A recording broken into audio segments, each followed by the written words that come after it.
yo mol bozorda qorinni gumbullatib ishirib olib kiradilar. U kishim narx qilgan molga birov tegmas ekan. U kishim narx qilgan qo'yga birov tega olmas ekan. U kishim narx qilgan mashinaga birov tega olmas ekan. Mana siz bilan meni Xudodan emas, bandadan qo'rqishimiz.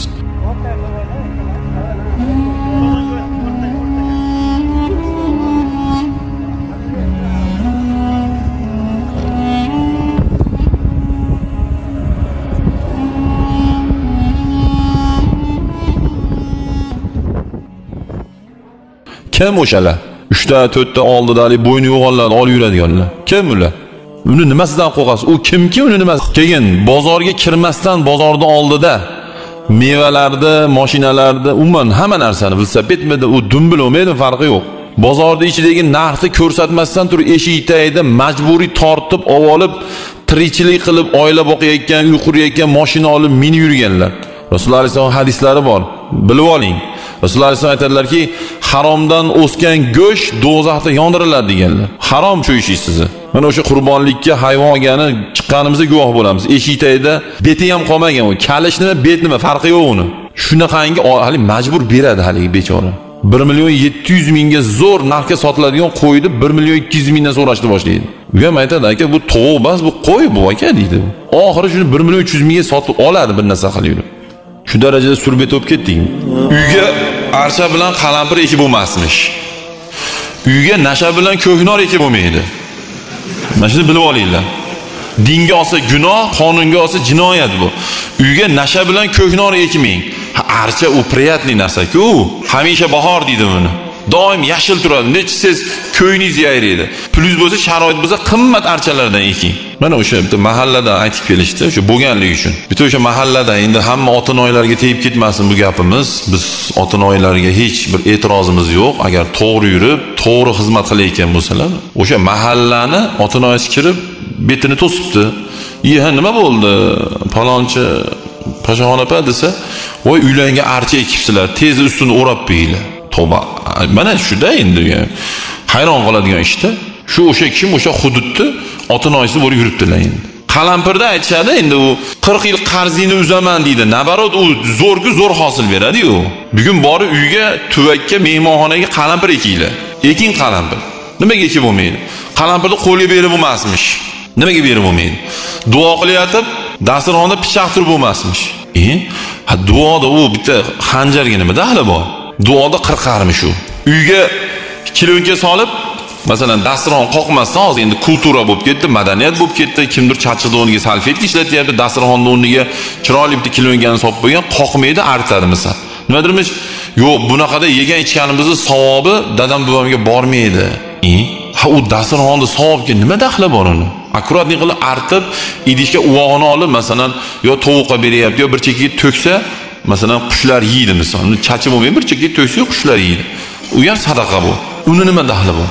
Mana o'sha ayollar ichida yana o'sha bid'atlar bor ekan, o'sha biz bilmaganligimiz uchun bizga hayron. Men shu yerda yozib, yo Alloh dedim, bu hayotda to'g'ri ish qolmabdi deb duordimda, mana hozir o 40 taga yaqin narsa yozib tashlaganman.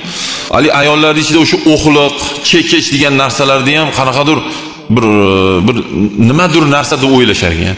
Masalan, birovdan bir o'xliqmi bir narsa olsa, uni quruq qaytarib bo'lmasmish. Yana ayollarning marosimi bor. Buysham mushlikshot deb peshadi. O'sha ertayda o'qishadi, tapishkasi yo'qolib qolibdi, bu narsalar deb. Shuni xotinlarga o'qitmaylar mana shu narsani. O'sha ayollar ham o'sha yetkazib qo'yiladi o'sha ayollarga. Mushkulimizni shod qilib, mushkulimizni yechadigan faqat Alloh bo'ladi. Halollik, to'g'rilik, iboh, hayo sizning mushkulingizni oson qiladi. U ko'chada chalpay tarqatish mushkulimizni oson qilmaydi u. Tasavvur qiling, mana hozir mashq kunlarda boshlandi shu narsa. Hozir sahar holvetar olib chiqadi. Shunda dadam ko'rib, ha dadangizni ko'rsangiz, nima holvetar qilasiz? Qovog'i soliq ko'rib, ha siz aroq chekkaningiz uchun dadangiz qovog'ini solib tushingizga kirdi. Siz u holvetar qilmay aroq ichib tashlaysiz. Ibodat qilmayotganingiz uchun, o'sha azoblanayotganingiz uchun xafa holatda tushingizga kirdi. Ibodatingizni boshlang. Xo'p, keyin o'ziga o'zi bitta hayvonni xoslab olish, nima kumirim deydimi, nimadir ekan buni? Mana palondaqa chayan yo mushuk yoki nimadir ekan.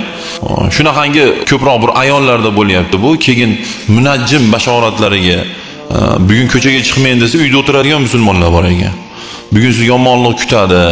O'sha sizga shu bashoratni bergan odamda o'zini qarangda, o'zi kanalizasiga tushib ketgan, o'zi bilmaganga tushib ketishini o'sha. O'zi avariya bo'lgan. O ikki juma oldin aytdimmikin, bitta obro'li odamni oldiga bir following kelib, sizni hamma kelajagingizni aytib beraman deganda qulog'ini qo'yib yuborgan ekan. Nimaga urding desa, o'zing kalta eshikni bilmadingmi sen? Bashoratchi bo'lsang. Tur yo'q albatta degan ekan.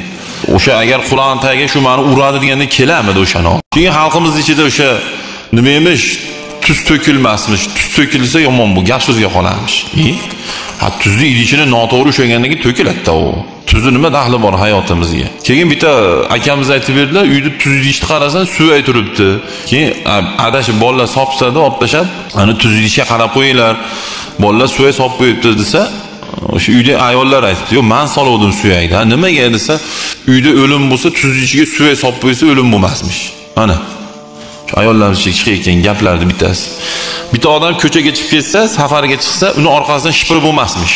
Bitta odam robotdan tashqariga chiqsa, endi uyga qaytib kirib bo'lmasmish. Ishi yurmasmish. Bitta narsa esidan chiqib qolib ketsa ham, kirib qaytib olib bo'lmasmish. Ishi yurishmas ekan u odam. Qoramishliqni endi hammalar bilasizlar endi. Qoramishliq bu katastrofa. Yo'lidan chiqsa bo'ldi, tamom. Keyin kelindi yig'ilgan ko'rpasini ikkinchi marta yig'ib bo'lmas ekan. Chunki og'anamaslik kerak ekan. Ha endi ko'rpa yig'ishni bilmagan odam yiqqandan keyin og'an etdi u. U og'anasa qanaqadir baxtsiz bo'larmish. Safar oyida to'y qilib bo'lmasmish. Safar oyida to'y qilgan odam baxtli bo'ladi kerak bo'lsa. Nikoh uzugini yo'qotib qo'ysaymish, bu oila uzoqqa bormasmish. Nikoh uzugini taqayotganda yerga tushib ketsa bo'lmasmish. Nikoh uzugi bilasizlarmi qatdan kirib kelgan? Bizning islom dinida nikoh uzugi umuman daxli yo'q narsa. Birinchidan erkak kishiga tilla narsa harom bo'ladi. Ikkinchidan qanaqasiga nikoh uzugi bo'lishi mumkin? Faqatgina o'sha ayol kishiga padarka qilib, erkak kishi hamiyatli erkak ko'pchilik ichida taqmaydi xotiniga uzugini. Uyda o'zi mashinada olib ketayotganda mana deydi. Tizzalab berilmaydi uzugini. Ayolga tizzalanmaydi. O'sha boshidan berib qo'yilyapti ayolga. Ya'ni hozir Yevropadan ommaviy madaniyatdan o'rganyapti. Bilasizlar, sevgisini shuna izhor qiladi. Ko'pchilikning ichida o'zicha ular uchun bu bir nima deydi, bir mo'jizadek. Bitta tizzalaylar, idishni ochib uzuyni beradilar, bo'ldi. Shu eng zo'r baxt shu ular uchun. Bizda eng zo'r harflik shu biz uchun. Bizning millatga umuman to'g'ri kelmaydi bu. Xotin kishiga tizzalaydi jahonda erkak. Keyin ayollar ichida bir gap bor ekan, mashina ham yetkazib qo'yish kerak. Shuni yangi turmushga chiqqan qizni uyiga, ko'rpasiga, narsalariga ikkita oila qurgan ayolni yaqinlashtirishmas ekan. Nimaga desa, ikki marta bu, ya'ni eri o'lib qolganligi uchun yoki eridan ajraganligi uchun ikkinchi marta turmushga chiqqan ayol o'shanga yaqinlashib bo'lmaydi. Sababi buni ham turmush ikki marta bo'lib qolishi mumkin. Ko'ryapsizmi? Nimalardan shumlanyapmiz? Nimalardan biz gumon qilyapmiz?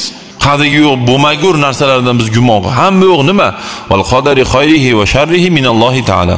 Taqdirda yaxshisi ham yomoni ham Xudodan bu. Yana eng men misol 41 ga kirgan bo'lsam, sizlar ham endi eshitsalar kerak, 70 ga kirgan odamman. Bu bir kulgiz ham keladi, bir yig'lagiz ham keladi. U nima desiz? Ikki qat tut, bo'g'iz daraxt degan nom qo'yib olishibdi. Bo'g'iz deganda bilasizlar, bu mol desa bo'g'iz mol deydi-ku, shunaqa. Farzand ko'rmayotgan qizini, kelinini o'shanaqangi daraxtga olib borib aylantirish paydo bo'lib qoldi. Qanaqadir o'sha ekilganda birar joy bukilib qolgan daraxt bo'lsa, o'sha bo'g'ozga o'xshab qolgandir-da endi. Shuni olib borib, o'sha tug'mayotgan kelinini yo qizini olib borib aylantirib kelyapti ekan. Azizlar, bu endi eng yomon, bu shirk bu. Bu gunohi kabira bu. Hali ko'pchilik qilayotgan ishni biz noto'g'ri devorgani qo'rqmaylikda biz bu narsalarni. Ochiq aytayapti, bu juda yomon narsalardan bittasi, ko'zmunchoq saqlaydi deyapti. Nimani saqlaydi ko'zmunchoq? Bu bitta plasmassa bo'lsa, bitta ishcha bo'lsa u nimani saqlaydi?